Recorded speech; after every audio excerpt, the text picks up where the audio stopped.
이제 공무원일 때 느꼈던 거 이제 의전하는 사람들이 되게 힘들어요. 직전까지 답을 안 주고 막판에서야 저희 회사에서도 높으신 분들이 현장에 많이 가잖아요. 그리고 내가 누구를 만나는 건지 얘기를 해줘야 되잖아요. 근데 아직 답신이 안 와 있습니다. 그래서 나한테 가라는 거야 말라는 거야. 저 여러 번 목 잘릴 뻔했는데 되긴 돼요. 근데 막상 하면 물론 답이 끝까지 안 오는 경우는 이제 제가 가서 매달려야죠. 그들한테. 그들이 나한테 매달린 것처럼. 아, 이건 진짜 나만의 노하우인데 이거를 공개하게 되면 안 되는데. 진짜 지금 중요하게 들으셔야 돼요. 중동 우리가 얘기하는 이 중동 국가, 이 지금 GCC 국가들의 그 비즈니스를 상대를 할 때 어떻게 하면은 지금 정말 우리가 급할 때 매달릴 수 있느냐, 요거를 한번 지금 공개가 되는 겁니다. 저 같은 경우에는 이제 두 가지로 나눠요. 타임 플래닝이 있잖아요. 시간을 어떻게 조절할 것이냐 하나가 있고, 그다음에 두 번째는 그 만나야 될 사람을 어떻게 관리할 것이냐, 어떻게 면접을 주선하고 해야 되느냐, 이 두 가지잖아요. 일단 시간의 프레임은 넉넉히 잡아야 돼요. 예를 들면 우리가 방문 시간이 10월 25일이다 그러면 저쪽에는 10월 10일쯤 주는 거죠. 상대방 측에는 그쯤 될 것 같아. 그러니까 내 대답은 9월 말에는 나와야 돼. 그러면 저한테는 그들에게 얘기한 것보다 한 2주간의 버퍼존이 생기잖아요. 약간 대기할 수 있고 뭔가 문제가 생길 수 있으니까 문제가 생길 경우 내가 대응할 수 있는 항상 그 여유 시간대라고 해야 되나? 그 시간대를 좀 버셔야 돼요. 그게 사람마다 다를 수 있고 일마다 다를 수 있겠죠. 조금 더 시간이 많이 필요할 수가 있고 좀 적게 잡을 수도 있어야 되니까. 그래서 항상 최종 순간에 리스크를 매니지할 수 있는 여유는 주고 그들한테 통보를 하는 편이고요. 두 번째, 이제 사람을 매니지하는 경우는 이게 굉장히 좀 복잡하고 이제 어렵긴 한데 그 사람들은 핸드폰을 높은 사람들은 두세 개씩 갖고 다녀요. 하나는 이제 회사나 공직자들이 주는 이제 오피셜한 폰이고 나머지는 개인 폰들을 가족하고만 쓰는 거 아니면 모두에게 주는 번호에서 번호가 여러 가지예요. 그러니까 나한테 번호가 세 개 다 온다는 건 친하다는 거고 네, 어떤 번호를 주는지 우리는 모르죠 사실은. 근데 대부분이 오피셜한 번호 줄 거 아니에요. 이 오피셜한 번호는 사무실에 있을 때만 받지 그 다음은 안 보는 번호예요. 그럼 그쪽으로 연락한들 연락이 안 되죠. 100%. 이메일도 마찬가지. 개인 이메일을 안 가르쳐 주잖아요. 사무실 번호 알려주니까. 그러면 그것도 업무 시간에 안 보고 넘어가면 그냥 끝나는 거잖아요. 그럼 어떡하시겠어요, 기자님? 어떻게든 번호를 알아내야죠. 근데 그 개인 번호는 있는지 없는지도 모르고 내가 받은 게 오피셜인지 프라이빗인지도 모르잖아요. 그러면 이 사람하고 연결이 안 될 경우에 이 사람하고 다 할 수 있는 방법을 찾아야 되잖아요. 그렇죠. 어떻게 찾으시겠어요? 주위 사람? 그러니까 저 같은 경우는 비서예요. 사실은 비서가 그 사람보다 더 중요합니다. 근데 저는 출장 갈 때 그분 선물은 안 사고 가도 그분 비서 선물이나 그분 기사의 선물은 꼭 가져갑니다. 그래서 그 사람한테 꼭 먼저 인사를 하고 나를 기억시키고 대화하면서 이제 기억에 남기죠. 그러면 이제 예를 들어서 그 나의 타겟한테 이메일을 보냈는데 답신이 안 와. 그럼 이제 비서한테 전화를 걸거나 이메일 보내는 거죠. 나 이만저만 해서 그분한테 보냈는데 확인 한번 해줄래? 네.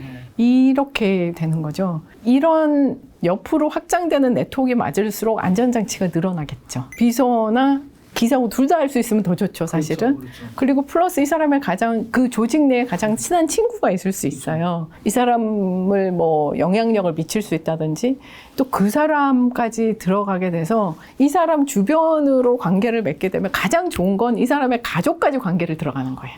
그러면 이거는 이제 너와 나의 관계는 확실해졌어라고 생각할 수 있는 거거든요.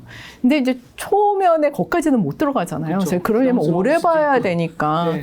그래서 아주 기본적인 거는 기사와 비서 그리고 그와 가장 친한 동료는 회의하다 보면 알 수 있잖아요. 네. 그리고 로컬 사람들은 높은 지책만 있기 때문에 중간이나 실무자들은 외국인인 경우가 많아요. 네. 뭐 인도, 파키스탄 내지는 뭐 이런 분들이 많아서 그러니까 이런 분들하고 친해 두는 거죠. 네. 이 한 사람을 관리하기 위해서 나는 이 사람한테 연락할 수 있는 한 두세 명의 사람을 더 가지고 있으면서 함께 관리를 해야 되는 거라서 비용도 시간도 많이 들죠. 사실 비싸다고 그들이 감동을 하는 게 아니라서 사실은 저 같은 경우는 정성이었다고 생각해요. 예를 들면 뭐 무슬림들 종교적으로 하는 중요한 명절 같은 때 문자를 보내고 인사를 보내거나 그리고 선물 간단한 거 뭐 보낼 수 있으면 보내고 가끔씩 연락을 좀 하면서 그걸 유지를 해야 되니까 꼭 선물만 갖고 되는 것 같지는 않아요. 감동을 줘야 됩니까? 그렇죠. 감동이거나 정성? 제가 보기에는 좀 정성이라고 생각하는 게 더 맞을 것 같아요. 한국 사람들은 이제 열심히 하는 거 잘하잖아요. 근데 거기에 진심만 포함이 더 되면 감동을 시킬 수 있지 않을까. 그러니까 제가 써왔던 방법은 그 코드인 것 같아요. 제일 교과서적인데 사실 제일 힘든 거네요. 그래서 힘들어해요. 네. 그리고 지금 이 말을 쉽게 이렇게 말로 했지만 사실 그걸 실행하는 과정은 쉽지 않고, 두 번째로 이 사람 만나는 걸 좋아하거나 차 한 잔에 3-4시간씩 얘기할 수 있는 말재주도 좀 있어야 되고 이것저것 아는 정보도 있어야 되는데, 사실상 저희 한국 남자분들이 커피 한 잔 놓고 2시간 얘기하라고 하면 힘들어 하시거든요. 쉽지 않습니다. 예, 네. 예. 아젠다가 많이 딸리거든요. 네, 같이 뭐 정치 얘기할 것도 아니고. 그렇죠. 그러니까 얘기가 한계가 있는 거예요. 그래서 문화나 종교적인 부분을 조금 알게 되면 근데 또 그걸 잘못 알게 되면 또 예민한 부분을 칠 수 있으니까 그런 걸 어려워하시는 거죠. 유럽이나 시스템 사회는 이런 것들이 다 필요 없잖아. 그렇죠. 그냥 일만 보고 일만 하면 되니까 훨씬 쉬운 거예요. 그래서 한국에서는 힘든 거죠. 굳이 그렇게까지 해서 그 시장을 얼마나 많이 벌자고, 확신도 많지 않은데 리스크도 크고, 이게 다 리스크가 되는 거죠. 가면 갈수록 우리나라 사회에도 이 비즈니스도 그렇고 사회 자체가 효율성을 따지잖아요. 맞습니다. 최소한의 시간으로 이제 효율적으로 하는 걸 원하는데 그 마인드로 이분들을 대하면 안 되겠네요. 그렇게 대하다 보면 내가 지치죠. 내가 지치고 이걸 끝까지 못 끌어가서, 그래서 완성된 비즈니스를 만들기가 굉장히 힘들어요. 그러면서 참 힘든 건 있지만 그래도 그들이 이제 손을 한번 잡으면 정이 있기 때문에 또 쉽게 놓지는 않는다는 거죠. 한 번 믿고, 그러니까 딱 한 판만 돌려보면 되거든요. 이 아랍 사람들이 유명한 상인이잖아요. 네. 예. 이 사람들은 제조업 기반이나 농경 기반의 정착민이 아니란 말이에요. 그러니까 이주하면서 자유롭게 살고 내가 가진 거 비싸게 파는 사람이 능력 있는 사람이에요. 그러니까 말을 많이 하고 딜을 많이 하고, 근데 그거죠. 내가 마음에 들면 너 그냥 줄게. 아까 내 친구처럼 너 가져. 뭐 이럴 수도 있는가 하면, 나 이거 너무 너한테는 안 되지. 1,000만 원은 줘야 되겠어. 우리가 보면 말도 안 되잖아. 무슨 만년필에 1,000만 원. 그렇게 시작할 수 있는 애들이 아랍 사람인 거예요. 그걸로 화내면 안 되고, 이제 거기부터 시작을 하는 거예요. 그렇게 가자는 거고. 얘네들도 그거에 살 거라고 생각은 안 해요. 네, 그래서 흥정이 있는 거고, 그 과정이 협상하는 과정이라고 생각하시면 되는데, 그들은 기질상 흥정이 피 안에 들어와 있어서 밀당을 잘한다면, 한국 사람들은 빨리빨리 결론을 좋아하고 빨리빨리 추진하는 걸 좋아하기 때문에 그거에 좀 지치죠, 사실은. 근데 우리도 MZ세대들이 있지만 아랍도 MZ세대들이 있거든요. 대부분 미국이나 외국에서 교육받고 오고 사막에서 한 번도 자본 적이 없는 그런 MZ세대들의 리더들이 있어요. 현지인들은 승진이 빠르기 때문에 신입사원으로 들어와도 고속 승진에 대해서 대부분 높은 자리에 가 있어요. 30대 초반 정도라 할지라도. 그래서 이런 사람들은 또 조금 접근 방향이 서구적일 수 있어요. 그러니까 이걸 너무 일반화해서 보지 말고 그쪽에서 제가 얘기한 어떤 사례 중에 하나처럼 대응을 해온다면, 이게 원래 몸속에 있던 기질이구나 하고 이해를 하시면서 풀어나가려고 해야 되는데, 왜 이러지? 이거 안 하려고 하는 건가? 이런 식으로 스트레스를 먼저 받아버리시면은 쉽게 지치니까. 그거를 좀 유의하시면 좋겠고, 대기업 그룹이나 중견 그룹 같은 경우에는 우리 쪽의 헤드들은 굉장히 자주 바뀌어요. 2-3년. 그런데 이 나라들의 카운터파트들은 평생 직장이잖아요. 안 바뀌어요. 예. 그래서 저쪽 친구들 가끔 만나러 가면, 저도 이제 한 15년 있었으니까 거기는 한 15년 지나서 이제 거의 사장이 된 거죠. 그리고 오면은 너 또 왔니 하고, 나는 이렇게 알지만 너희 사장 또 바뀌었어. 물론 이거 아랍어로 하니까 우리 사장님 못 들으세요. 또 바뀌었어. 그럼 그 얘기 또 똑같이 해야겠네. 단골집에 예전 여자친구랑 갔다가 현 여자친구랑 가는 그런 느낌이겠는데요.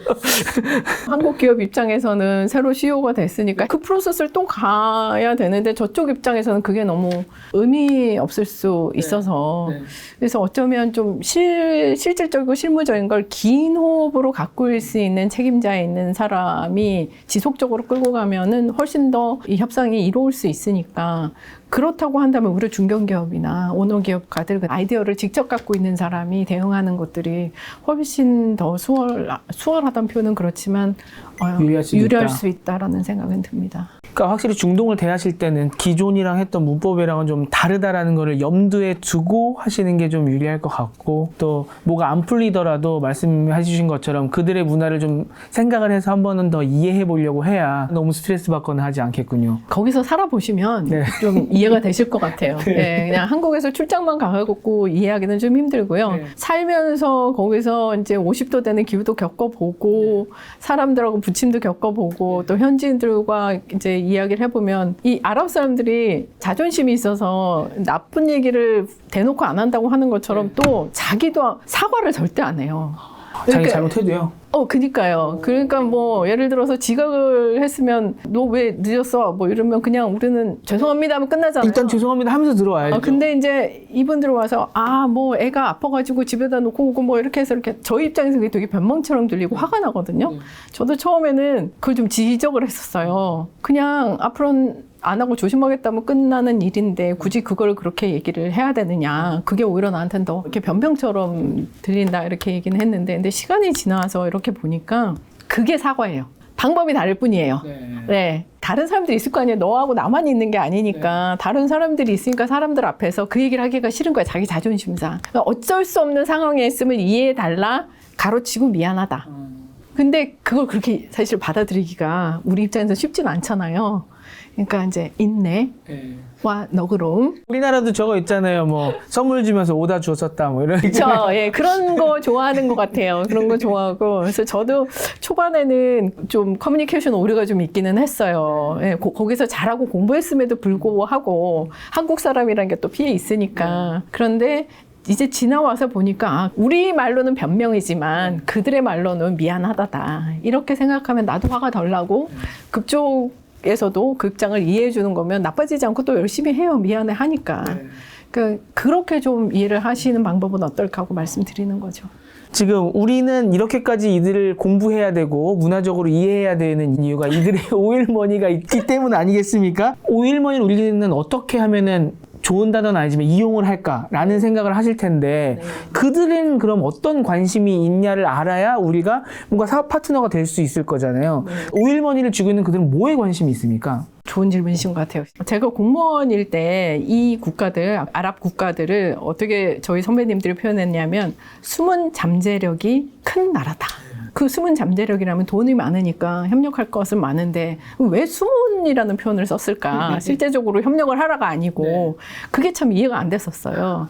근데 이제 그 역사들을 보면 아랍 사람들은 아까 얘기했지만 자유로이 떠돌던 유목민들인데 어느 날 갑자기 석유가 나왔어요. 이 식민 통치를 하는 국가에서 그거의 효율성을 훨씬 더 잘 알았죠. 자기네 에너지와 자기네 경제 발전을 위해서 이걸 쓰겠다고 생각하고 석유회사를 설립하고 거의 공짜로 퍼가고 한 1, 2부를 거의 C부족, 석유가 나는 그 부족들한테 아주 극소수. 그 사람들은 뭐 돈이 중요한지도 몰랐을 때니까 아까 얘기한 것처럼 그렇게 살아왔단 말이죠. 그래서 이 사람들한테는 그것조차도 큰 거였어요. 왜? 그냥 공짜로 받는 돈이라고 생각이 되니까. 생각해 보세요. 예, 자기 입장에서 없던 돈이 그냥 들어오니까 그게 얼마인지 뭔지 그게 중요하지 않았단 말이에요. 우리 동네에 그냥 땅이 있었는데 지네가 지네 기술로 지네 장비 갖고 와서 그냥 뭘 갖고 가는데 우리한테 조금씩 돈을 주네?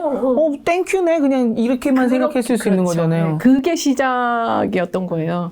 그런데다가 이제 이들이 점점 돈을 많이 벌면서 자기가 그 부족들을 통치하고 내 아들 장자로 물려주는 시스템의 보호까지 해주기 시작한 거죠. 왜냐하면 서구 입장에서는 그게 필요하니까 계속 싸게 가져가고 오래 가져가려고 하면 안정이 우선이니까. 그러니까 이런 협력 관계가 굉장히 오래전부터 진행되어 왔다는 거죠. 이게 이제 조금 바뀌기 시작한 게 식민지로부터 독립하면서부터 민족주의가 나오기 시작하잖아요. 그래서 석유의 국유화라는 움직임이 나오기 시작해요. 소위 얘기해서 이게 우리 국민을 위해서 자국 이익을 위해서 써야 된다는 것이 나오면서 이제 국영 석유 회사들이 등장하기 시작하죠. 근데 그럼에도 불구하고 기술이나 이런 것들이 여전히 서구에 의존해 있었어요. 그냥 부만 늘어났을 뿐이지. 그리고 미국이나 유럽의 입장에서는 자기네 경제 발전과 국가 발전에 굉장히 핵심적인 이게 에너지원이었기 때문에 아주 철저한 아주 동맹 관계가 수립돼 있었고 에너지를 제공하는 대신 이 서구가 이들한테 해준 거는 체제 보장이죠. 그리고 외세로부터의 국가 안전 보장을 해서 이런 결속의 관계를 그 누가 깰 수 있겠습니까? 그 안에. 그러니까 모든 부는 그들과 이루어졌고 그리고 이 사람들 입장에서는 아쉬울 게 없었죠. 체제 유지되고 먹고 사는데 그러니 우리한테는 숨은 잠재력일 수밖에 없는데 그럼 언제부터 우리가 서로 좋은 시장으로 갈 수 있다고 하게 된 건 이것도 지정학적 변화가 있습니다. 가장 중요한 게 제가 보는 건 9/11 사태죠. 2001년에 9.11 테러. 맞습니다. 그게 사실은 그 전만 해도 이슬람 국가하고 미국 뭐 이런 미러 관계라고 해도 과언이 아니죠. 그 전략적 동반자적 관계였는데 본토에서 이슬람 테러리스트가 그 심장을 그렇게 때릴 거라고는 아무도 생각해 본 적이 없는데 그게 어마무시한 충격이었어요. 미국 사람들한테는. 언제든 나도 그렇게 당할 수 있다는 생각이 들면서 그때부터 뭘 준비하냐 생각하면 에너지 독립을 해야 된다.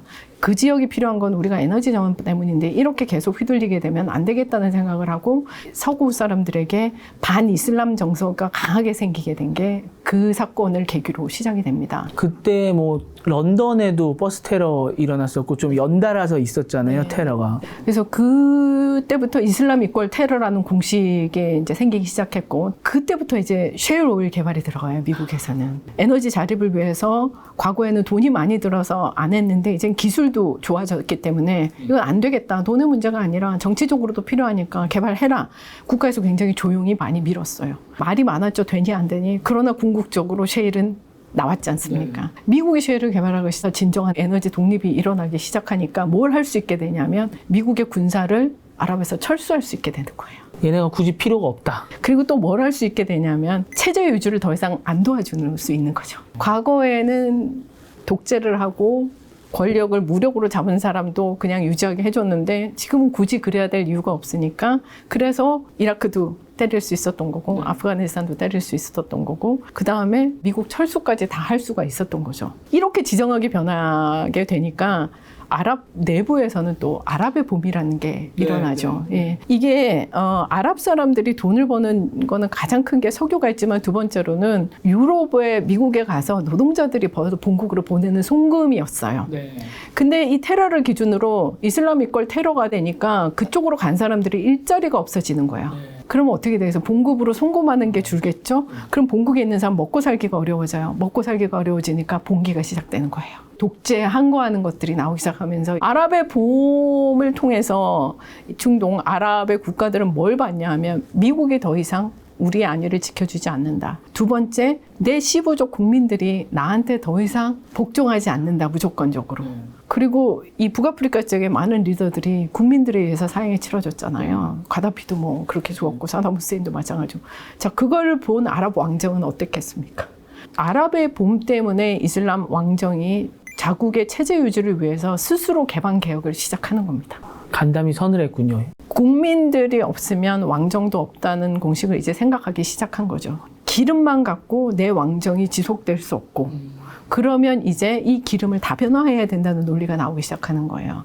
자, 이 기름을 이제는 지식 자본으로 투자를 해서 미래 수익처를 만들어야 되고 두 번째로는 내 자국민들이 먹고 살 길을 열어서 내 자국민들이 여전히 나한테 충성할 수 있도록 만들어줘야 되는 거예요. 그럼 그 방법은 경제를 열고 개방 개혁을 하는 수밖에 없는 걸로 가는 거죠. 그렇게 되면서 가장 할 수 있는 게 뭐겠어요? 일단 셰일 오일 때문에 유가가 떨어지잖아요. 그럼 예전같이 높지 않아요.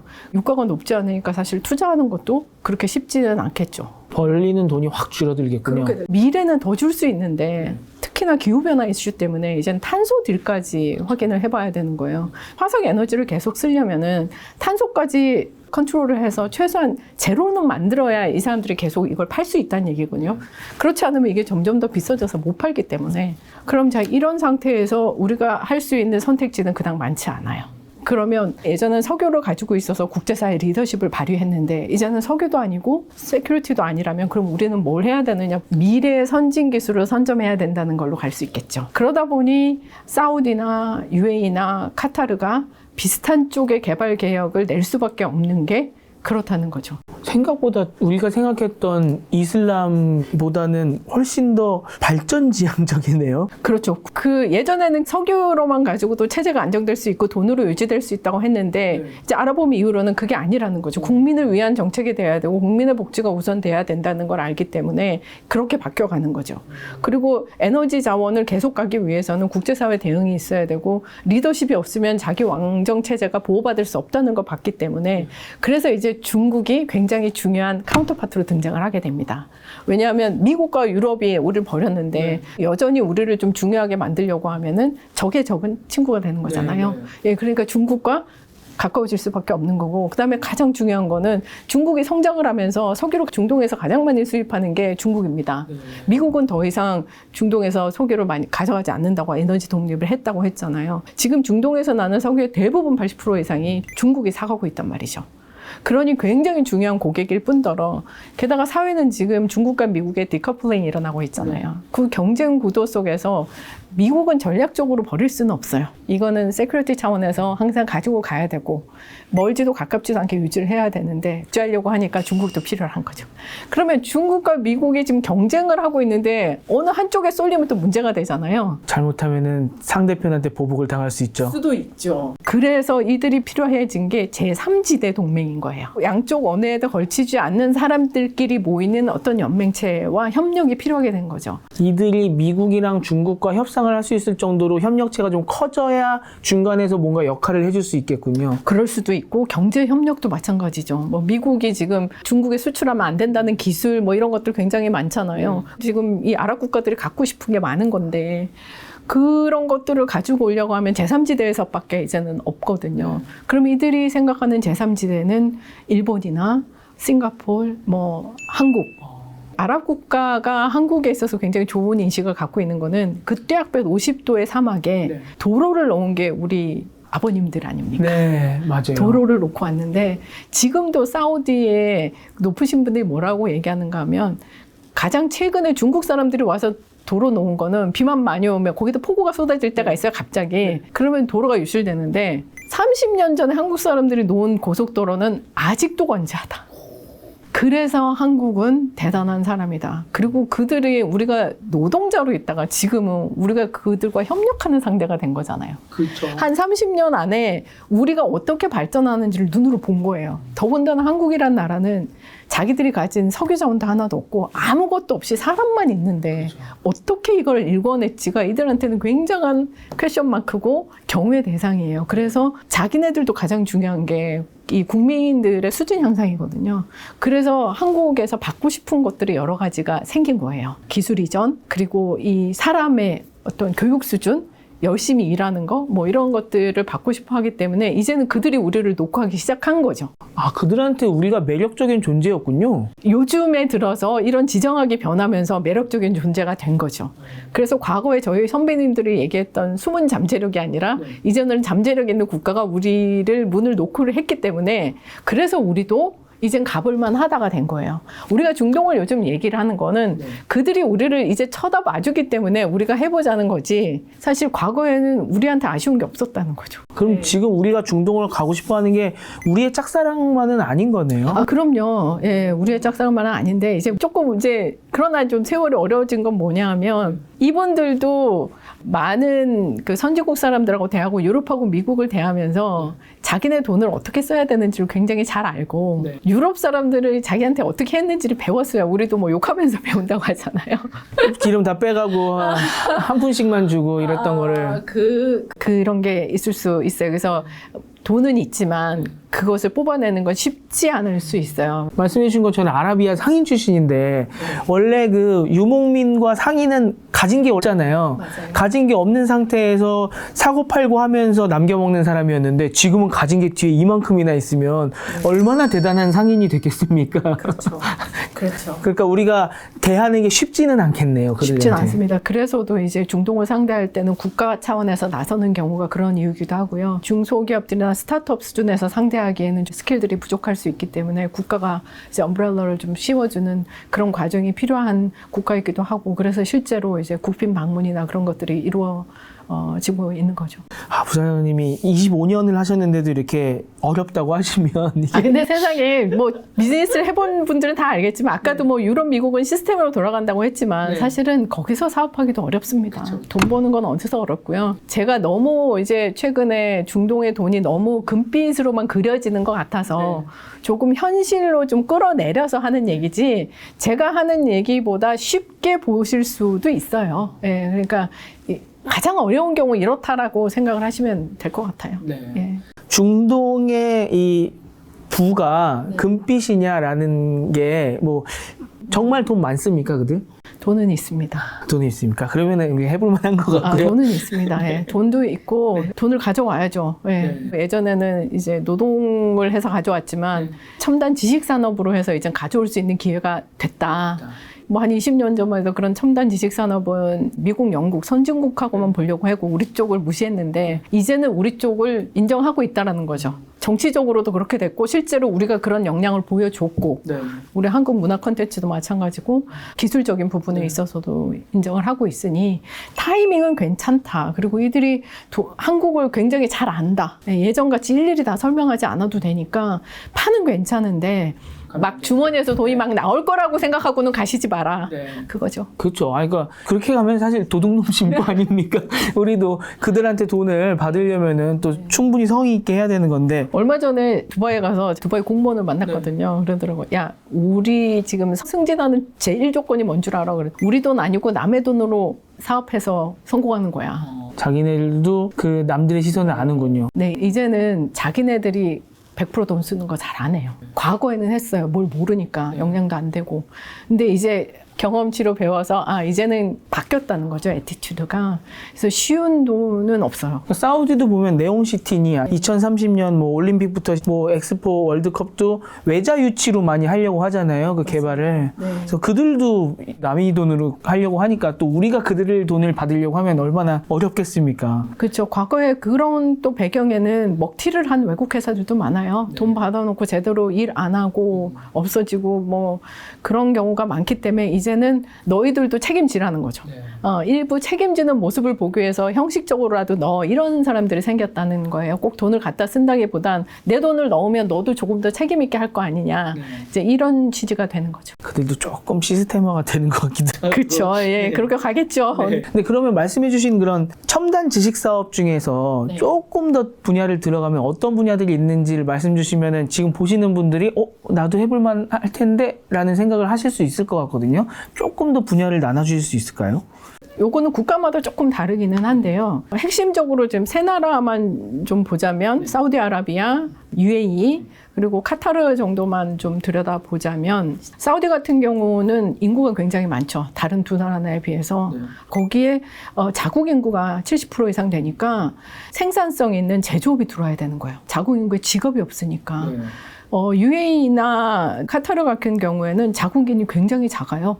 원래 인구수도 작지만 거기에 10%만 자국인이니까 굳이 자국인들 위주로 해서 가야 될 이유가 없어서 그쪽은 국제 리더십을 조금 보는 측면이 있어요. 예를 들면 UAE 같은 경우는 두바이 개발을 사실 필두로 하면서 된 거 아니겠습니까? 그렇죠. 두바이가 2000년대 개발을 하면서 중간에 위기는 한번 왔지만 그때 아부다비의 금융 지원이 들어오면서 성공한 케이스거든요. 그렇게 되어 있을 때 이 아부다비 사람들은 봤어요. 부동산 사업이 잘 되고 금융 허브가 된다는 걸 알아서 현재는 UAE는 부동산하고 금융 허브가 돼 있어요. 특히 항공까지. 그래서 물류 허브가 돼 있는데 이건 굉장히 시간을 필요하는 작업이고 대량 투자가 오래 들어가야 된다는 거에서 다른 나라가 쉽게 따라올 수는 없어요. 예. 그래서 카타르는 뒤늦게 조인을 하면서 어떤 건 전략을 취했냐면은 알자지라라는 방송국을 열어서 소위 말해서 금단 구역인 아랍 왕정의 치부까지도 우리가 들춘다 이러면서 이제 유명해진 방송국인데 뭐 하나의 계약이 있었다면서요. 진짜인지 모르겠지만 카타르 왕정만 안 건드리면 다 해도 된다 이런 얘기가 있었다고 하잖아요. 예. 제가 문건을 읽은 건 아니지만 알자지라가 카타르 왕정을 보도 안 하는 건 맞는 것 같습니다. 보도를 안 하는 건 맞는 것 같아요. 그래서 그러면서 사실은 이게 굉장히 흥행을 이루었고요. 그걸 바탕으로 언론과 스포츠 쪽을 장악하고 있어요. 그걸 통해서 사실 월드컵과 올림픽, 아시안 게임 등 쭉 유치를 하고 있는 거라서 카타르도 테마를 좀 잡았죠. 그러면서 카타르는 그러니까 정치적으로도 중립 모드를 가져가면서 이란과 사우디의 화해를 조율한다든지 이스라엘하고 아랍 국가들하고 전쟁을 수행하고 있을 때 중재하는 작업도 카타르가 하고 있는 등 국제적으로 약간 뉴트럴한 존으로 하면서 그렇게 해야 또 언론도 힘을 받잖아요. 언론이 어디 치우치기보다는 그런 이미지로 이제 가지고 가고 있는데 굉장히 저는 입장이 어려운 게 사우디라고 생각이 돼요. 이미 선점한 국가들은 그걸로 나가고 있어요. UAE 같은 경우는 크게 물류 항공이니까 항공 우주를 또 보잖아요. 그렇죠. 그러니까 AI, 데이터 센터, 항공, 우주, 첨단의 굵직한 규모들의 리더십을 가져가려고 거기에 인재들을 가지고 오고 있어요. 카타르는 스포츠 투어기랑 언론을 장악하고 있는데 언론도 장난이 아니죠. 그럼 사우디는 지금 이게 어찌 해야 된다는 거죠. 늦은 것 같기도 하고. 그렇죠. 살짝 늦었어요. 그런 데다가 땅덩어리도 너무 넓고 먹여 살려야 할 인구도 너무 많아요. 그러니 제조업을 들고 나올 수밖에 없는 거죠. 그리고 플러스 네옴이라는 남들이 보기에 무모한 얘기를 할 수밖에 없어요.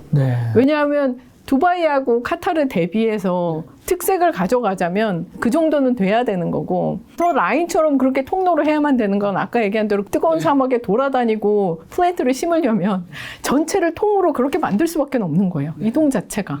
그 전체를 에어컨 나오는 실내로 가져가는 거죠. 그러자면 높거나 길거나 둘 중 하나거든요. 그런 계획이 나올 수밖에 없는 배경을 말씀드린 거예요. 근데 여기에 가장 이제 핵심적인 단어들은 이 나라가 사막이라는 거에 핵심을 보고, 그리고 국민들을 왕정이 위해야 된다고 생각하면 뭐가 들어가겠는지 생각해 보시면 되죠. 물, 식량, 안보, 그다음에 건강, 헬스. 이것과 관련된 것들에는 조금 더 쉽게 마음을 열 수 있지 않을까. 그러다 보니 이제 우리 스마트팜 같은 것들도 이미 들어가서 하고 있는 것 같고, 또 우리 담수화 굉장히 많이 들어가서 하고 있죠. 그리고 최근에는 아까도 말씀드렸지만 기후변화 위기에 따라서 화석 연료가 최소한 제로는 만들면서 해야 되니까 탄소 캡처라든지 그런 어떤 기술들에 많이 투자를 하고 있거든요. 그래서 그런 넷제로 기술, 탄소 저감 기술, 그런 분야 쪽은 이들이 많이 가고 싶어 하는 분야라고 생각을 하시면 될 것 같아요. 그러니까 지금 하려고 하는 것들이 때로는 옆에서 보기에 무모해 보이고 그렇게까지 누가 해 싶은데, 자기네 체제 유지와 안정을 가지기 위해서는 갈 수밖에 없는 그런 길이어서 만들어내야만 하는 숙제? 그렇게 보는 게 맞지 않을까 싶습니다. 마음 같아서는 제가 오늘 계속적으로 여쭤보고 싶은데 이게 천일야화가 아니기 때문에 천일 동안 계속 여쭤볼 수도 없고. 그 1001일 야화인 거 아시죠? 날일자가 아니고 하나일자예요. 1000 플러스 1일의 야화. 1000하루입니까? 예, 1000하루. 그래서 오늘 우리는 이제 하루치 얘기한 거니까 나중에 1000일 얘기하시죠. 셔라자드가 1000일 동안의 얘기를 하고 1일날 살아난 거니까. 네. 그런 거였군요. 네. 네, 오늘 정말 그의 버금가는 긴 이야기를 들은 것 같은데요. 너무 재밌었고요. 정리하는 의미로 중동 시장을 바라보고 계시는 많은 기업가들도 계시고 뭐 스타트업도 계실 텐데, 그분들에게 마지막으로 전해주시고 싶으신 한마디가 있을까요? 이슬람이 중요하는 가치 중에 그들이 가장 고귀하게 생각하는 게 인내거든요. 속담 중에도 인내는 아름답다는 표현이 있어요. 그런 표현이 있는 이유는 인내가 쉽지 않기 때문이거든요. 예, 아랍 사람들도 전통적으로 이 퀵템퍼예요. 화도 잘 내고 욱욱하는 성질인데, 이슬람이 오면서 인내를 계속 가르쳐요. 참아야 되고 그게 얼마나 좋은 가치고 하나님이 거기에 굉장히 많은 보상을 한다고 가르쳤거든요. 그래서 인내가 어렵습니다. 근데 중동 사업은 인내가 핵심이라고 생각하시고, 또 너무 빨리 간다고 생각하지 마시고 조금 더 여유를 두고 내가 친구를 만들어서 내가 하고 싶은 일, 재미있는 일을 한다고 생각하시면 조금 덜 스트레스 받지 않으실까, 그런 말씀 드리고 싶습니다. 감사합니다. 물론 이 아랍인들이 재밌습니다. 이야기해보고 하면은 재미도 있고요. 네, 유쾌하고. 그들이 농담을 굉장히 좋아해요. 이 카페 문화가 아랍에서 시작된 거 아시죠? 네, 커피가 아랍에서 유럽으로 전해갔잖아요. 이 아랍 사람들이, 남자들이 큰 살롱 같은 데 이렇게 모여갖고 커피 한잔 오면서 하루 종일 얘기합니다. 그렇다면서요? 네, 정치, 문화, 사회, 뭐 자기 집안 얘기부터 가족 얘기 시작해가지고, 근데 저희 한국 분들 앉혀놓으면은 뭐 30분도 고역스러워 하시는데, 예, 말하는 거 좋아하고 되게 웃는 거 좋아하고, 그러니까 아마 저희하고도 맞는 코드들이 많아서 그렇게 어렵게만 느끼시지 않을 거예요. 여러모로 되게 흥미로운 곳이라서 너무 막 이렇게 적대시하지 않으셔도 될 것 같습니다. 오늘 긴 시간 동안 너무 재미있는 얘기 전해주셔서 감사드립니다. 도움 되셨으면 좋겠습니다. 감사합니다. 감사합니다.